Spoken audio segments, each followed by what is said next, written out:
Meus queridos irmãos e irmãs, bom dia a todos. É uma alegria estar de volta a essa casa e hoje especialmente não poderia deixar de iniciar a minha fala sem comentar da alegria de estar de volta a essa casa, mas pelo motivo de estarmos numa nova casa, mas que na essência, pelas pessoas que aqui se encontram, é a mesma casa.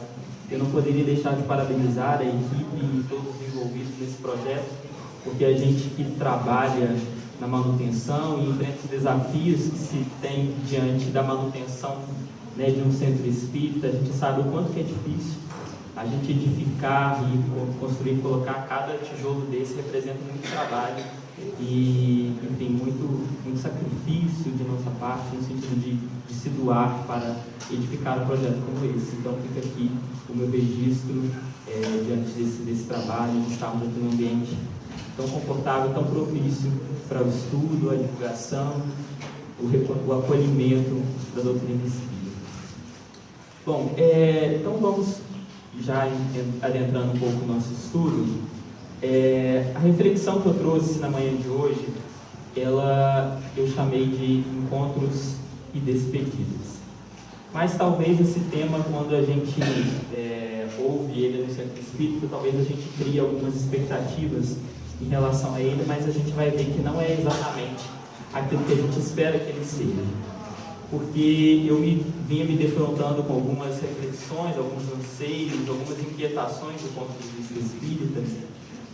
E é engraçado porque a gente vai de alguma maneira acolhendo alguns relatos, alguns registros que o Espiritismo vai nos trazendo. Então eu fui recolhendo esses registros, essas histórias, para que a gente pudesse montar esse estudo. E eu chamei então de encontros e despedidas, porque eu acho que é o que tem de ponto de contato em todas essas histórias que eu gostaria de compartilhar aqui com vocês hoje. E aí a gente não vai falar tanto sobre os momentos ou sobre as etapas que se dizem respeito aos encontros e despedidas, mas eu acho que as nossas vidas, na bem da verdade, são uma sucessão de encontros e despedidas. E por isso essa reflexão e o intuito que eu provoco na manhã de hoje é a gente pensar o que está no entremeio, ou seja, no interstício desses encontros e dessas despedidas, porque nos fazem pensar sobre a verdadeira essência, a verdadeiro sentido da nossa realidade espiritual. Então é esse o foco do nosso estudo, não tanto encontros e despedidas, mas o que está no meio, o que está entre esses encontros e despedidas. E aí, para começar então, eu gostaria de compartilhar com vocês a historinha. Na verdade é uma historinha que está publicada no livro Reportagens de Além do Túmulo, do Espírito Humberto de Campos, ou do Irmão X, da psicografia do Chico Xavier, a história da senhora Marcela Fonseca. Então, lá no livro Reportagem de Além do Túmulo, Humberto de Campos tem a oportunidade de contar a historinha da Marcela, e ele dá o título a essa história de A Crente Interessada. E vamos entender o porquê que Dona Marcela Fonseca é chamada por Humberto de Campos como a crente interessada. Marcela Fonseca estava já para desencarnar, vivendo aqueles últimos instantes aqui no planeta Terra, e ela então estava completamente já debilitada diante de suas forças físicas e estava a ponto de comover todas as pessoas que estavam à sua volta.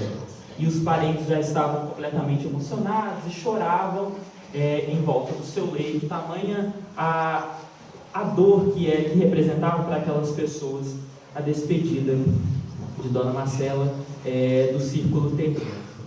Mas, apesar de todo aquele momento de sofrimento, Marcela se dirigiu àqueles companheiros de jornada terrena dizendo: não chorem, meus amigos, o espírito de minha mãe, que quantas vezes há socorrido a minha alma, há de estender-me os braços generosos. Há mais de 30 dias eu sofro neste leito pesado de tormentos físicos, que representa a morte, senão a desejada bênção para mim, que estou ansiosa de liberdade e de novos mundos. Se me for permitido, voltarei muito em breve a confortá-los. Não esquecerei os companheiros em tarefas por vindouras. Creio que a morte não me oferecerá dilacerações além da saudade natural, por motivo do afastamento. Sempre guardei minha crença em Deus, não só na qualidade católica e protestante, como também no que se refere ao espiritismo, que abracei tomada de sincera confiança. Com o mesmo fervor de assistência às missas e aos cultos evangélicos, dei-me às nossas sessões esperando assim que nada me falte nos caminhos do além. Devemos aguardar as esferas felizes, os mundos de repouso e redenção.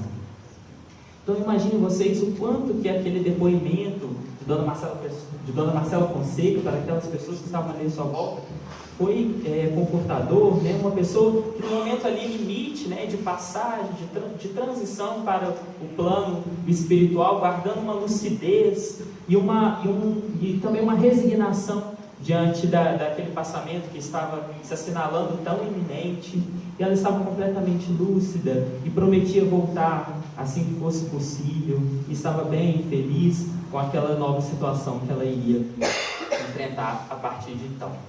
E aí, diante daquele depoimento, por mais lúcido que ele fosse, os familiares choravam comovidíssimos diante daquilo. E ela então entrou em meditação, fez silêncio íntimo, e todos puderam notar o suor frio brotando de sua face e de seu corpo. E ela então deu os seus últimos suspiros e de fato desligou-se de seu corpo físico. E então começaram aqueles prantos angustiosos, como a gente costuma testemunhar nos velórios, naqueles momentos, né, de despedida dos cemitérios, etc. E aí, enquanto uns choravam e exaltavam as virtudes, né, de Dona Marcela, outros, no entanto, na surdina, falavam de seus defeitos. E aí, quando já Marcela não mais permanecia no ambiente, ela adentrou um sono caricioso e leve. Olha só o tamanho, a consciência que ela tinha daquele momento. Ela estava completamente tranquila, lúcida, por conta daquela passagem. E ela então entra naquele estado de sonolência e acorda bem e alegre lá no plano espiritual, e estava no colo de uma senhorinha que lhe acariciava o rosto. E então, quando ela acorda, aquela senhorinha lhe dirige as seguintes palavras: até que enfim, minha querida filha. Marcela, minha adorada Marcela, que saudades do teu convívio. E a filha correspondeu às manifestações afetivas de sua mãe, e estava feliz do reencontro, mas não pôde esconder o profundo desalento, desapontamento diante das situações em que ela pôde testemunhar. O leito em que ela se encontrava era completamente limpo, mas profundamente desguarnecido de conforto. Era uma situação completamente simples, era um lugar completamente simples, e ela imaginava que, por ter se dedicado, portanto, a uma vida religiosa, seja no culto católico, protestante ou espírita, ela achou que iria encontrar um lugar mais confortável. E como já ela não estava mais presa à condição de um ser encarnado, ela estava completamente livre, portanto, não sentia mais aquelas dores daquele momento, né, de despedida. Ela então se viu novamente naquele estado diante da sua maturidade, da sua encarnação, mas todos que a conheciam um pouco mais poderiam reencontrar então a velha Dona Marcela, aquela da estrada comum, atrabiliária, exigente e insatisfeita. E ela então iniciou questionando a mãe dela aquela situação: mamãe, explique-me, por que permaneces nesses trajes? Que significa essa choupana sem conforto? Que região da vida é esta? Que a vejo completamente desamparada. Será crível que seja este o teu lugar? Não foi uma crente sincera no curso das experiências terrestres? E a velhinha, já com um olhar sereno de quem guardou algum conhecimento, já estava conformada de sua situação, lhe respondeu dizendo: estamos no mundo das nossas criações mentais, minha filha. segundo nossas reminiscências, segundo nossas lembranças. Fui católica fundamente arraigada aos meus velhos princípios. Contudo, não podes negar minha antiga preocupação de descansar nos esforços alheios, ou seja, de se aproveitar dos trabalhos dos outros. E por isso se lembrava da sua tirania no lar, dos serviços da igreja, do relacionamento com o seu marido. E então ela conclui dizendo: e aqui me tens, tudo pobre, humilde, desvalioso, mas para mim, que já desacertei demasiadamente, ferindo o próximo e desprezando as coisas sagradas, esta choupana paupérrima é a bênção do Pai no recomeço de santas experiências. E Marcela então continuou inconformada e completamente revoltada diante daquela situação. Meu Deus, quantas situações estranhas! Mamãe, sempre a julguei nas esferas felizes. Não me conformo com a miséria que a senhora parece andar presentemente habituada. E o meu lugar próprio? Visitei milhares de vezes os templos de fé no mundo. É impossível que esteja esquecida de nossos guias e benfeitores. Onde estão Bernardino e Conrado, os amorosos diretores espirituais de nossas reuniões? Preciso questioná-los relativamente à minha situação. Então, assim como muitos espíritos que desencarnam, Marcela completamente perplexa com aquela situação que ela estava testemunhando, da falta de conforto, do desamparo que ela se sentiu relegada naquele momento, ela então pede que a sua mãe a leve, ao contato de um diretor espiritual ou de alguém responsável, visto que Bernardino e Conrado, que seriam aqueles dirigentes das reuniões espíritas em que ela se encontrava, eles estavam obviamente continuando trabalhando aqui nas lides terrestres, nos círculos terrestres, portanto não podia atender aquele impulso tão egoísta e orgulhoso de Dona Marcela.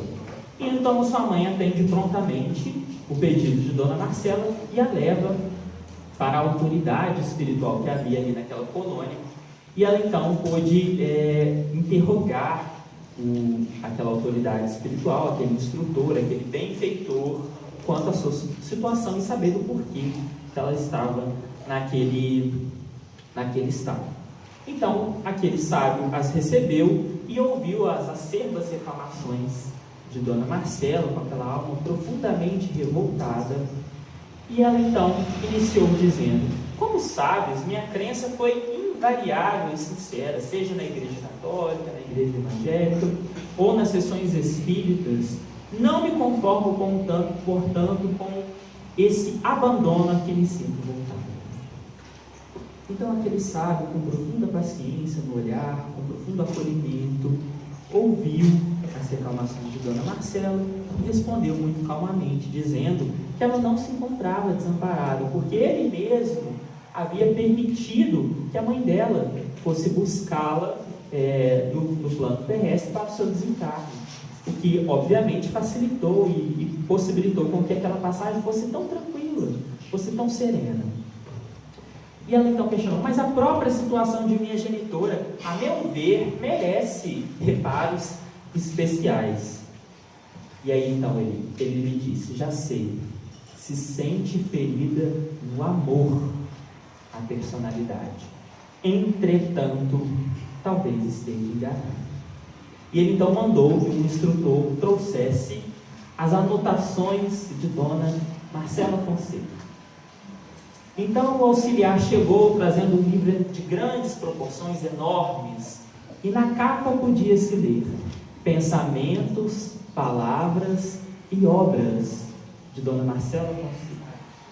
E o instrutor lhe disse: olha, eu não posso ler todo o conteúdo dessa obra em sua companhia. De todo modo, temos aqui um resumo da sua trajetória na Terra, na sua última vida. E então estava lá registrado, E ela obviamente perguntou: mas quem escreveu este livro? E aí ele lhe disse: não sabes que é de sua própria autoria? é um trabalho de substância mental que você mesmo gravou cada dia e cada noite na terra. E então ele prosseguiu ao resumo. Conforme se vê, assistiu no mundo a 6.705 missas, 2.500 cerimônias de culto protestante, 7.012 sessões espiritistas. No entanto, é curioso notar que seu coração nunca foi a estes lugares para agradecer a Deus ou desenvolver serviços de iluminação interior ou fora de seu círculo individual. Seu único objetivo foi pedir ou reiterar solicitações, esquecendo-se que o Pai colocara inúmeras possibilidades e tesouros no seu caminho, recitando fórmulas, cantando hinos e concentrando-se na meditação. Somente houve um propósito em sua fé: o pedido. Mudou rotulagens, mas não transformou o seu íntimo. E ele concluiu dizendo: é justo pedir, entretanto, é preciso igualmente receber as dádivas e distribuí-las. E ele então usou para isso de exemplos muito simples na nossa própria natureza, de que a fonte que nasce e corre água pelos rios sai distribuindo-se. A árvore utiliza da seiva da terra e se transforma em flores e frutos. Tudo na natureza é feito para o outro, para a divisão, para o compartilhamento. E então aquele sábio permitiu que Dona Marcela levasse o seu livro para que lesse em sua casa, pedindo, obviamente, que ela devolvesse o livro mais tarde.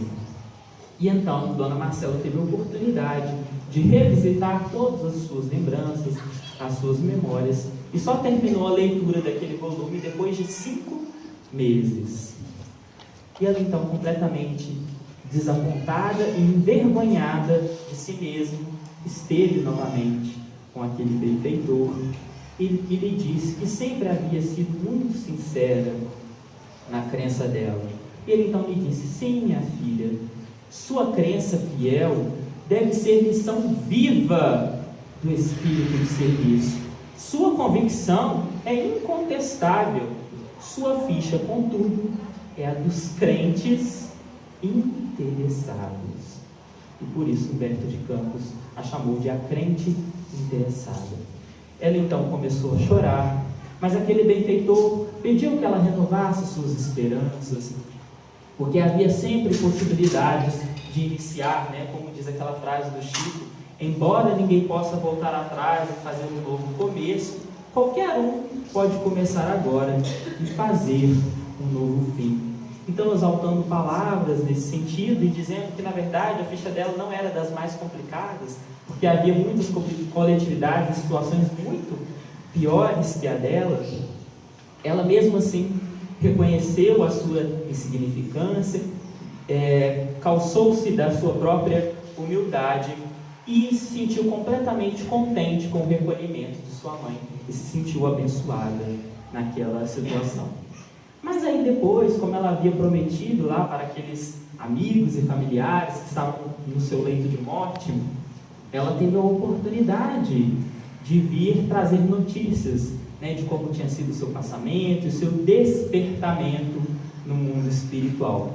E então, nessa sua primeira visita, ela vai ao grupo espírita que ela costumava frequentar, e em plena reunião ela contou toda aquela experiência profundamente comovedora e ressaltou as surpresas que ela havia encontrado no caminho.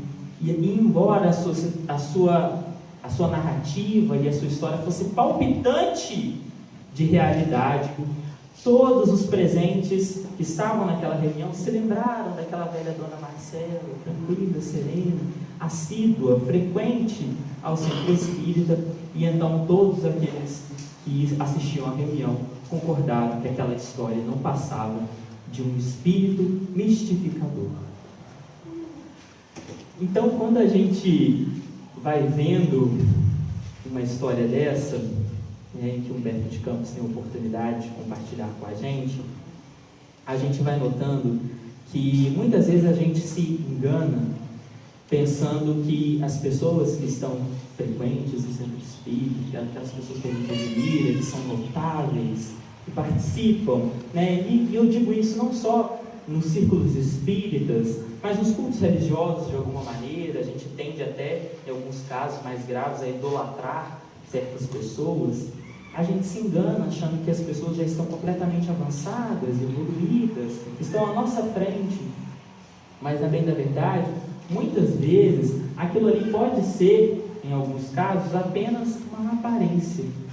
E o caso de Dona Marcela Fonseca revela muito daquilo que a gente diz sempre, que a gente tem uma fé que se materializa muito nos gestos, nas coisas que a gente faz, nas coisas que a gente diz, mas muitas vezes não é aquilo que a gente realmente pratica. Não está exatamente nas nossas atitudes ou no trabalho que a gente pode desenvolver para os outros. E aí não é porque é um caso de uma pessoa espírita, não, mas eu acho, e aí várias pessoas, inclusive Chico e tantos outros pensadores, vão nos dizer que a melhor religião é aquela que torna o homem melhor, Então não importa se somos espíritas, católicos, protestantes, ou que fé que a gente professa, ou que crença que a gente tem. A importância é que essa fé nos torne seres melhores, sobretudo no trato com o outro, Chico Xavier dizia também que o Espiritismo não nos disse que fora do Espiritismo não há salvação. Ele dizia até que se o Espiritismo dissesse isso, que ele não seria espírita. Porque o que o Espiritismo propõe e defende é que fora da caridade não há salvação. De tal forma que a gente deve incorporar a nossa filosofia, o nosso pensamento, e deve frequentar aquele agrupamento, aquela agremiação religiosa na qual a gente se sinta bem, se sinta confortável, mas seja ela qual for, que ela seja importante para que a gente seja a cada dia melhor, Porque se fora da caridade não há salvação, nós estamos dizendo que sem a caridade nós não conseguiremos ser felizes, Nós não alcançaremos aquele progresso, aquele aperfeiçoamento de que a gente tanto fala. Então a caridade, ela não é só importante, ela é imprescindível. É uma condição para a nossa salvação. E qual o verdadeiro sentido da palavra caridade, conforme a entendia Jesus? Questão 886 do Livro dos Espíritos. A resposta é muito simples, é muito fácil da gente decorar, porque são 3 letras. B e P. BIP. Benevolência para com todos. Indulgência para com as imperfeições alheias. Perdão das ofensas. Então, caridade conforme entendia Jesus. Até a pergunta de Kardec é muito brilhante, Conforme entendia Jesus. O que para Jesus significava caridade? Então, para toda filosofia cristã, ela tem que conservar esse sentido, esse verdadeiro sentido da palavra caridade, que está na busca de se doar para o outro através da benevolência, que está também materializado nas condições em que a gente vai ser paciente, ou seja, vai ser indulgente, vai estar sempre disposto a perdoar, e também na prática exata do perdão, E o que é o perdão? E eu gosto muito de ilustrar a ideia de perdão com a seguinte metáfora, Todos nós em nossas vidas sofremos alguma lesão, algum corte, a gente faz algum machucado. Todos nós em algum momento de nossas vidas fizemos algum corte, algum machucadinho e tal. E aí quando a gente sofre aquela pancada, aquele trauma, quando a gente sofre aquela lesão, aquilo dói. Às vezes dói muito, dependendo do que for, e aquela ferida ali fica aberta. Mas o tempo faz com que as feridas se fechem. E quando aquelas feridas se fecham, fica uma cicatriz. E aí quando a gente olha para aquela cicatriz, a gente vê que ali houve uma ferida, que a gente sentiu uma dor, mas aquela dor já não dói mais. Então assim também o perdão, com as ofensas, com a raiva, com aqueles sentimentos ruins que a gente insiste em nutrir pelo outro, a gente tem que sentir a mesma coisa. Foi uma pancada que a gente levou, mas ficou lá atrás, lá naquele passado, lá naquele tempo, e já não dói mais. Se dói, é porque a gente não trabalhou na cura daquela ferida. Né? Isso me faz lembrar até aquela passagem importantíssima do Livro dos Espíritos, que é quando o Espírito nos diz que o passado, quando dele nos ocupamos, se torna presente.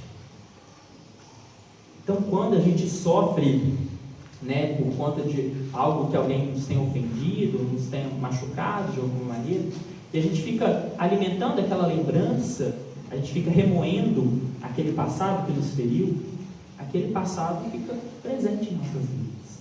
É porque a gente fica chamando aquela dor a todo momento. Então a gente precisa exatamente se desprender daquela situação que nos feriu e que nos magoou. É interessante porque a história da Dona Marcela, né, a gente julga muitas pessoas, e vejam só, muito embora ela tenha se predisposto a vir aqui trazer a lição dela para as pessoas que estavam aqui encarnadas, as pessoas que a conheciam, né, ou conheciam pouco, né, pelo visto, acharam que aquele relato que ela vinha trazendo, tão palpitante de realidade, era de um espírito mistificador. Então olha só o quanto que a gente ainda realmente não tem muita noção da nossa realidade, e do quanto que na bem da verdade, a gente julga muitas pessoas para o mal ou para o bem. Então a gente precisa muito tomar cuidado em relação a isso. Isso também me faz lembrar outra experiência importantíssima, que é do espírito do irmão Jacob, que é muito parecida com a da Marcela Fonseca. Mas a do irmão Jacob ainda é mais, digamos assim, impressionante, porque o irmão Jacob, quando esteve aqui encarnado entre nós, lá em meados do século XX já foi em 1900 e pouco, em meados do século XX, ele teve a oportunidade de trabalhar ativamente nas organizações espíritas, tendo inclusive assumido o cargo de direção na Federação Espírita Brasileira. Então ele foi um alto dirigente da Federação Espírita Brasileira, e obviamente que não tinha a organização enfim, a extensão que se tem hoje em dia, mas também foi alguém que estava trabalhando ativamente. E assim como Dona Marcela, o espírito de irmão Jacob também havia prometido que quando ele pudesse, ele voltaria e contaria de como foi o seu passamento. E aí, só para trazer o nome verdadeiro, né, do irmão Jacob, porque é um pseudônimo que ele usa, né, no livro Voltei, que foi publicado depois, aliás, recomendamos a leitura, que é um livro interessantíssimo. Frederico Figner foi o nome que ele teve aqui na Terra, e ele viveu no Brasil, obviamente, né, trabalhou na FEB. E ele então, quando ele chega lá, ele teve um momento, um desligamento muito diferente da Marcela, porque ele sofreu. Ele não estava com essa lucidez, com essa consciência da realidade espiritual tão forte quanto dela. Ele sofreu, e lá ele foi atendido pela sua irmã, ou pela sua filha, desculpe, que já havia desencarnado antes dele. E assim, obviamente, como o irmão Jacob, ele tentou, no início, logo de cara, quando ele chegou lá, ele tentou, quando voltou para cá, se comunicar e trazer uma mensagem para aquelas pessoas com as quais ele havia estado aqui na Terra, né? E é interessante que quando ele vai chegar numa reunião mediúnica, o dirigente espiritual que estava lá o impede de fazê-lo. E olha só, então foi uma pessoa que estudou muito o espiritismo, que teve um passamento complicado, e que mesmo assim, quando foi tentar se comunicar, o diretor espiritual daquela reunião não deixou, porque ele precisava se ambientar com a instrumentação mediúnica. Então, muitas vezes a gente julga saber muitas coisas. E o irmão Jacob também, por ter se dedicado tanto à doutrina espírita, não temos números tanto quanto o da Marcela. É óbvio que a história dela é bastante figurativa, né? Tem uma série de recursos literários aqui do Humberto de Campos. Aliás, Humberto de Campos é um escritor, né, aqui na Terra. A história dela é bastante figurativa, mas no caso do irmão Jacob, ele tentou também se comunicar e ele foi impedido. Porque às vezes a gente julga que sabemos muito de espiritismo, e muitas pessoas que às vezes quando começam a estudar espiritismo, a gente brinca que tem o rei na barriga, acha que sabe de tudo. E na bem da verdade, quanto mais a gente estuda espiritismo, mais a gente sabe que não sabe nada. E é exatamente essa consciência que a gente tem que ter, porque o conhecimento ele é como uma ilha. A gente vai desbravando, e cada vez que a gente vai desbravando, a gente vai ver que está muito longe de dar conta de todo o mar que está à nossa volta. É uma noção muito importante da gente ter, porque o conhecimento ele é libertador, mas ele não pode servir também de exaltação do nosso orgulho, da nossa personalidade, enfim. Só para encerrar o casozinho do irmão Jacob, ele deixa nesse livro uma frase que eu acho muito importante, não só para a experiência dele, mas até mesmo para a dona Marcela, porque ele dizia assim: não se acreditem fitados com a lei, atendendo a pequeninos deveres de solidariedade humana. Não se acreditem fitados com a lei, atendendo a pequeninos deveres de solidariedade humana. Então, assim como Marcela Fonseca, acredito que, apesar de ter tido,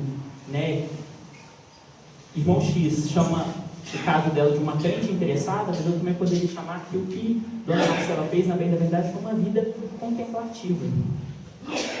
É aquilo que a gente fala, que as pessoas têm a fé, às vezes, apenas em algumas palavras, em algumas manifestações, mas não sente verdadeiramente aquilo, né? Fica apenas presa aos lábios, né? Aquelas manifestações nos centros religiosos. É interessante porque André Luiz, num dos seus livros, lá na série do Mundo Espiritual, ele tem a oportunidade de ir a uma igreja, né? Naquele momento, lá década de 40 e tal, as igrejas eram muito mais fortes do que hoje em dia, né? A maioria das pessoas ainda eram católicas, enfim. E na bem da verdade é só um exemplo, porque eu acho que uma observação semelhante estaria em qualquer outro lugar, qualquer outro espaço religioso.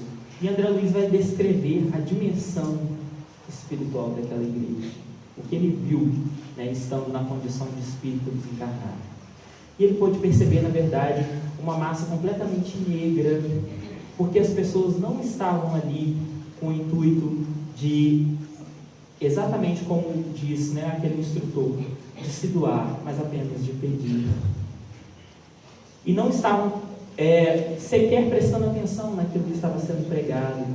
E na descrição de André Luiz, apenas uma pessoa numa igreja lotada mostrava através do seu espírito, da sua aura, uma coisa brilhante, uma coisa bonita de se ver. Apenas uma pessoa numa igreja lotada estava realmente sentindo a dimensão que estava ali por trás. Então, o quanto que é importante, foi comentado aqui antes no nosso estudo da questão do pensamento, na mensagem que foi lida de Batuíra, da importância da gente alimentar o nosso pensamento, porque o pensamento é energia criadora, É interessante quando a mãe da Marcela Fonseca coloca assim: estamos nos círculos de nossas criações mentais. A gente cria uma noção de que quando a pessoa desencarna, ela vai viver num paraíso, Ela vai se redimir do dia para a noite, vai acontecer um grande fenômeno e a pessoa, um milagre, e ela vai se tornar uma pessoa melhor. E é engraçado porque as pessoas que chegam nos centros espíritas, algumas delas, preocupadas com essa questão de como está o ente querido no mundo espiritual, a gente quase sempre devolve a pergunta: mas como ele estava aqui? Ele está do jeito que ele estava aqui. Se ele estava pleno com a sua consciência, com uma sensação de dever cumprido, se fez a sua parte, para usar as expressões dos Espíritos, na questão 132, que fez a sua parte na obra da criação, obviamente que ele vai estar bem, vai estar gozando dos frutos do seu trabalho. Agora, se é o contrário, ele tinha profundas dívidas, e aí quando a gente diz dívidas, é dívidas com a nossa própria consciência, com aquilo que a gente deixou de fazer, obviamente que ele não vai estar numa situação muito boa. Em todo caso, porém, a gente deve sempre orar por aqueles que desencarnaram, porque é uma forma de trazer consolo, de alguma maneira aliviar a dor, se estiver sentindo, daqueles que partiram, né? Lá na questão 642 do Livro dos Espíritos, Kardec tem a oportunidade de perguntar aos Espíritos, né, se para que a gente conquiste a nossa posição futura, né, de confortável, que era aquilo que a Marcela esperava encontrar do lado de lá, se basta que a gente não pratique o mal. Kardec pergunta isso aos Espíritos. E a resposta dos Espíritos é pequena, curta e grossa: não. Cumpre-lhe fazer o bem no limite de suas forças, porquanto responderá por todo mal que haja resultado de não haver praticado o bem. É aquilo que a gente diz sempre nos estudos espíritas: não basta não fazer o mal, é preciso fazer o bem. O que eu disse, a caridade não é importante, é indispensável, é imprescindível. Isso me faz recordar uma situação que num desses encontros, né, aqui em Juiz de Fora a gente tem um movimento jovem muito forte, um movimento jovem espírita muito atuante, muito ativo, e é muito bacana porque eles têm várias iniciativas, os grupos visitam outros grupos, tem um evento de carnaval e vários outros encontros de juventude espírita durante o ano, muito bacana. Eu já participei de vários deles, e eu me lembro que certa vez eu estava coordenando um desses estudos, e era um estudo, o tema daquele estudo era falar da história de Simão Pedro, né? E a gente estava contando um pouquinho da história dele, e em determinado momento eu me lembrei dessa questão do Livro dos Espíritos, e estava exaltando com aquele grupo de jovens, né, numa sala de jovens, cerca de 14, 15 anos mais ou menos, falando disso, que não basta não fazer o mal, que é preciso fazer o bem. E eu me lembro que um daqueles jovens naquele momento levantou o dedo assim, e esse jovem realmente tinha, digamos assim, a fama de ser bastante questionador das coisas, e ele levantou o dedo e questionou o seguinte: mas eu acho isso um absurdo. Como assim? Que ideia mais absurda é essa de a gente pagar por um mal que a gente não fez? Eu não concordo com isso, eu acho isso um absurdo. E durante alguns instantes eu me senti pressionado, apertado, sem ter me abraçado, né, espremido num canto, e me recolhi durante alguns segundos e pensei, né? E obviamente acho que nesses momentos a espiritualidade sempre ajuda. E aí, primeiramente, eu me lembrei, e até já exaltei aqui, né, nesse estudo, da questão 132 do Livro dos Espíritos, que é quando Kardec pergunta à espiritualidade qual a finalidade da nossa encarnação. E trocando em miúdos, eu queria saber, para afinal de contas, o que a gente está fazendo aqui, né? Para que a gente vem para cá? É isso que Kardec queria saber. E aí, inicialmente, os Espíritos respondem: Deus lhes impõe a encarnação com o fim de fazer chegar à perfeição. Essa é a resposta mais genérica, digamos assim. E aí, mais à frente, a resposta é um pouco maior, mas eu quero exaltar só esse trechinho que eu acho muito significativo, e acho que a gente precisa recordar sempre dele. Porque quando os Espíritos nos dizem assim: visa ainda outro fim à encarnação, o de pôr o espírito em condições de suportar a parte que lhe cabe na obra da criação.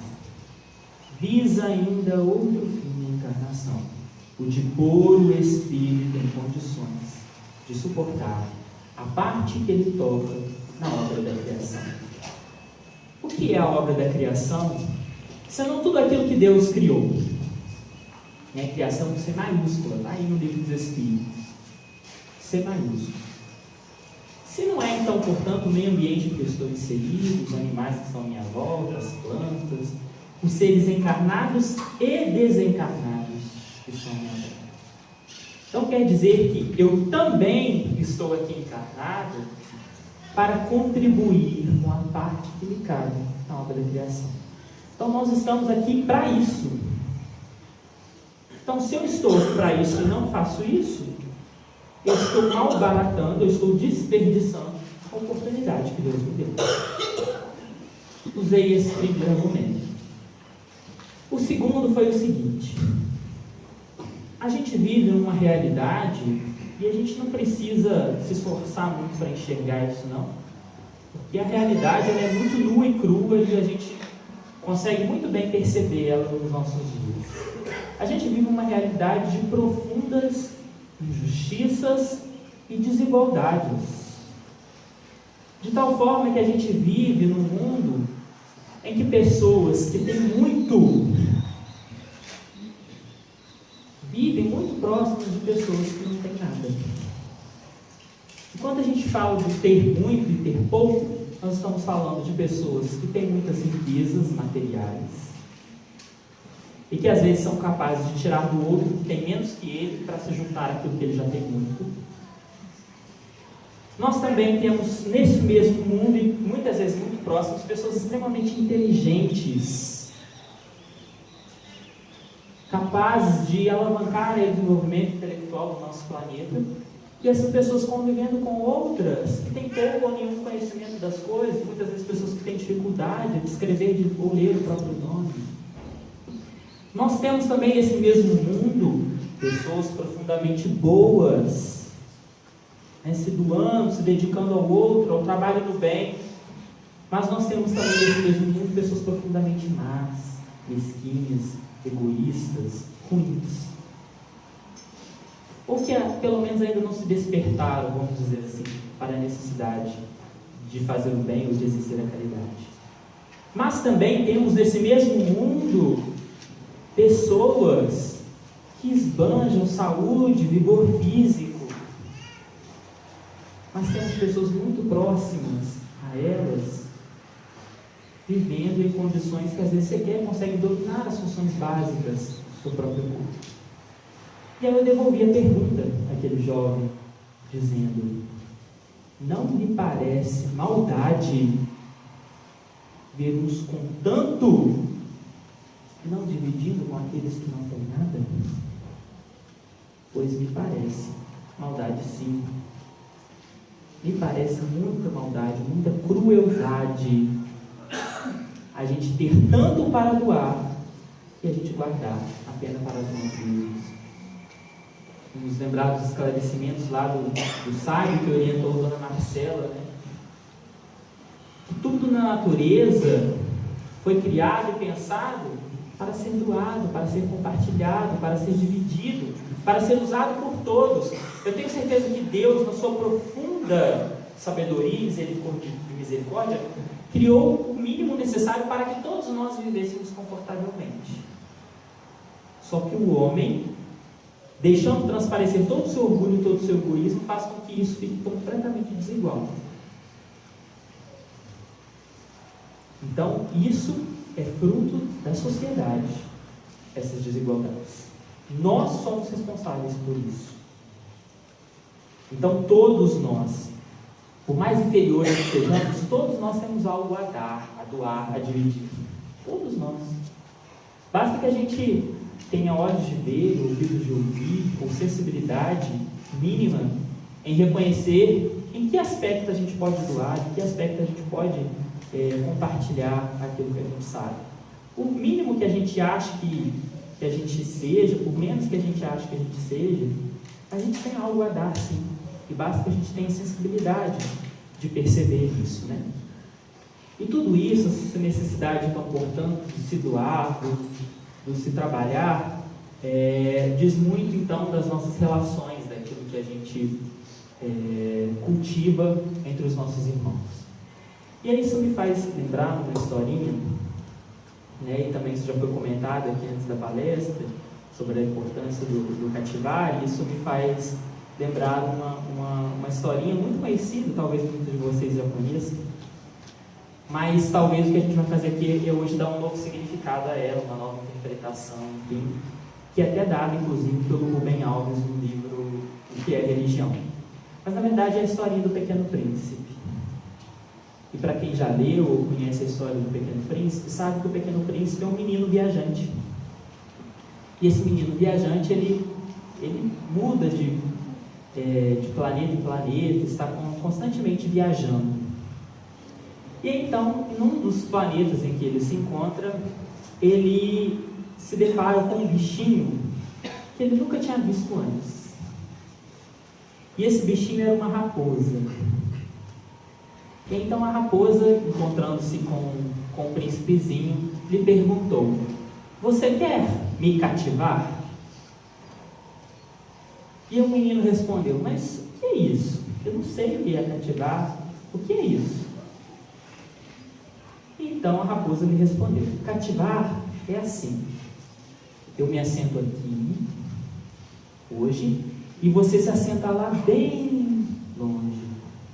Amanhã a gente se assenta um pouquinho mais perto e depois um pouco mais perto, e assim gradativamente, até que eles chegaram então a cativar um ao outro.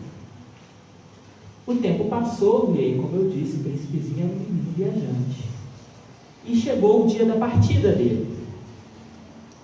E então, no dia da partida, a raposa lhe disse: "Você tem que ir embora, então agora eu vou chorar." E aí a criança, o príncipezinho, respondeu: "Tá vendo? Não é culpa minha. Eu lhe disse, eu não queria cativá-la, não valeu a pena. Tá vendo? Agora você vai chorar." E a raposa então lhe diz: "Valeu a pena sim. Sabe por que valeu a pena? Eu sou uma raposa. Uma raposa não come trigo. Eu só como galinhas. O trigo não significa absolutamente nada para mim, mas você me cativou. E o seu cabelo é louro. E então, quando o vento fizer o trigo balançar pelos campos, eu ficarei feliz pensando em você." E o trigo, então, a partir daquele momento, passou a carregar um sentido para aquela raposa. Então, Rubem Alves, muito brilhantemente, vai nos dizer que o papel da religião é exatamente esse: é atribuir sentidos para ausências, para aquilo que nos falta. Esse raciocínio é incrivelmente brilhante. Sabe por quê? Porque a gente estava falando aqui um pouco da questão da religião, da importância da gente cultivar, da gente cativar, de se doar ao próximo. Mas a religião também tem uma dimensão muito importante no sentido de consolar. E para nós espíritas, por exemplo, nós sabemos que a morte não representa o fim. Nós sabemos que somos essencialmente espíritos. Temos um corpo perecível, passageiro, transitório, efêmero, que vai acabar, que vai morrer. Esse corpo vai morrer. Mas aquilo que a gente é em essência sobrevive a tudo e a todos. De tal forma que, assim como as pessoas que vêm ter conosco e possivelmente as quais a gente venha a ter que se despedir delas, a gente deve guardar por elas apenas a saudade, as boas lembranças que a gente guarda por elas. E aí isso me lembra, por exemplo, de que lá no Livro dos Espíritos, quando Kardec vai falar da coisa da perda dos entes queridos, que é uma coisa que realmente nos sensibiliza muito e tal, e que muitas pessoas chegam na doutrina espírita buscando consolo para isso, uma explicação, enfim. Kardec faz duas comparações que eu acho muito bacanas em torno disso. A primeira delas é a seguinte, né? Vamos imaginar, e Kardec sugere que a gente faça isso, né? Que a gente imagine, em determinadas circunstâncias de nossas vidas, a gente tenha ficado preso mesmo, numa cela. A gente está lá preso, e aí dentro dessa cela vai ter uma pessoa lá, seja alguém que a gente já conhecesse ou não. E aí, assim como a raposa e o príncipezinho, naquela coisa de assentar cada vez mais perto, ou seja, naquela coisa da convivência, aquelas duas pessoas que estão ali presas, elas passaram a se amar muito e se cativaram uma à outra. Mas aí vai chegar um dia em que uma daquelas pessoas, né, e aí vamos imaginar que não seja a gente, né, mas que uma pessoa que a gente amou muito ali naquela cela, ela vai ganhar novamente a liberdade. Ela vai sair daquela prisão. E aí, se a gente ama aquela pessoa de verdade, se a gente gosta verdadeiramente dela, a gente tem que ficar feliz ou triste, porque ela vai ganhar novamente a liberdade. Feliz, se a gente ama de verdade, porque o amor verdadeiro, ele não retém, não é um amor possessivo, não é um amor de posse, é meu. Então a gente pode comparar isso à nossa encarnação. Nós estamos presos a esse corpo. De certa maneira isso é uma prisão, porque estando despojado desse corpo físico, o espírito é livre. Então nós estamos numa prisão, e nessa prisão a gente cativa muitas pessoas. Mas chegada a necessidade de despedida, ou seja, quando a morte se nos apresenta, é óbvio que a gente vai sentir a dor. E não está dizendo isso, que a gente não tem que sofrer naquele momento, mas guardar sobretudo as boas lembranças, a saudade. A outra metáfora que Kardec faz em relação a isso é: vamos imaginar que um companheiro nosso está muito doente, está assim profundamente mal, debilitado fisicamente, e aí se sabe de que é possível, de que em outro país ele consiga um tratamento bom que vai libertá-lo daquela situação, daquele tormento físico. E aí necessidade de despedida, porque eu não vou poder ir junto. Se a gente gosta de verdade daquela pessoa, se a gente quer o bem dela, a gente vai ficar feliz, porque ela vai poder ir buscar o tratamento para aquela dor física dela. É o verdadeiro amor. A gente sabe que é amor de verdade é quando a felicidade do outro é a nossa felicidade. Quando a gente se satisfaz, né? A alegria do outro é a nossa alegria.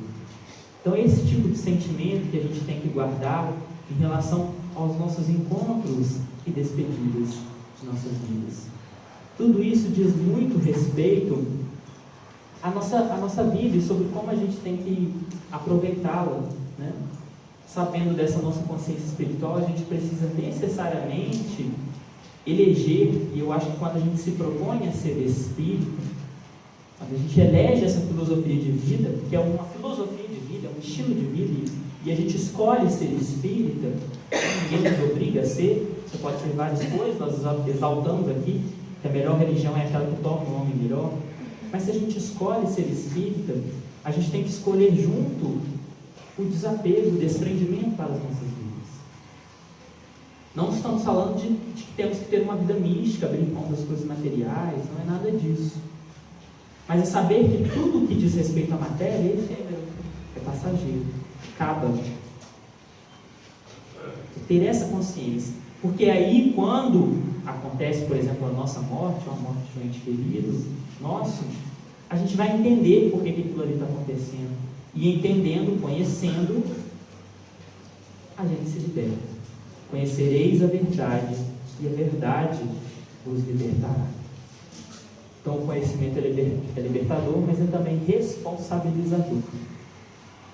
Tem essa dimensão. Mas não vamos pensar nessa responsabilidade como um fardo muito pesado, não. É assim que, como quando a gente se torna adulto, a gente assume uma série de responsabilidades. Do ponto de vista espiritual, também, quando a gente amadurece, a gente também assume responsabilidades, né? Quando Deus quando os Espíritos dizem lá, Deus lhes impõe a encarnação, a gente pode pensar assim, ai, Deus me impõe, que coisa arbitrária, absurda, que Deus autoritário é esse que me impõe as coisas. Deus nos impõe as coisas porque Ele nos vê também, assim como a gente vê os nossos filhos, as nossas crianças. Nós somos infantis ainda do ponto de vista espiritual. Da mesma maneira que a gente obriga o nosso filho a ir à escola, a tomar uma vacina, porque se a gente deixar por eles mesmos, talvez eles não queiram. Muito provavelmente eles não vão querer tomar vacina, acordar cedo para ir para a escola. Mas a gente obriga, porque a gente sabe que é o melhor para eles. Então assim Deus também age com a gente, nos impondo certas coisas, porque se deixar a nossa revelia, talvez a gente não passe, né? Isso até que a gente amadureça, para que a gente faça as nossas próprias escolhas, os nossos próprios caminhos. Então aí o sentido da responsabilidade não é essa coisa pesada que a gente costuma construir dentro dos estudos espíritas, né? Ah, e agora eu sou responsável, eu tenho que ter... Não. Eu estou responsável pelos meus atos porque eu entendo que eu conquistei certo amadurecimento, essa consciência, esse despertamento. Isso não é um peso, na verdade isso é uma libertação. Bom, e aí eu acho importante a gente sempre renovar que os nossos propósitos, né, diante da vida, que nos convida a sermos pessoas cada vez melhores, né?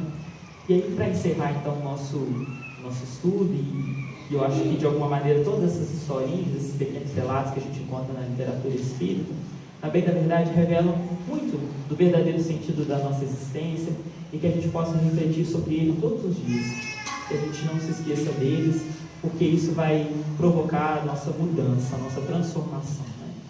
O que nós estamos buscando aqui é a nossa reforma, as nossas atitudes. E aí, pensando nisso, lá no livro Agenda Cristã, André Luiz deixa uma mensagem intitulada Se Você Deseja. E é com essas palavras então que eu encerro a reflexão dessa manhã. Se você deseja ser cristão efetivamente, perdendo, vencerá a batalha humana. Cedendo, obterá os recursos de que precisa. Trabalhando, conseguirá a felicidade própria. Perdoando, edificará em torno de si mesmo. Libertando, conquistará os outros. Suportando, resistirá na tempestade. Renunciando, ganhará tesouros imortais. Abençoando, salvará muitos. Sofrendo, terá mais luz. Sacrificando-se, encontrará a paz. Suando, purificar-se-á. Amando, iluminará sempre. Muito obrigado.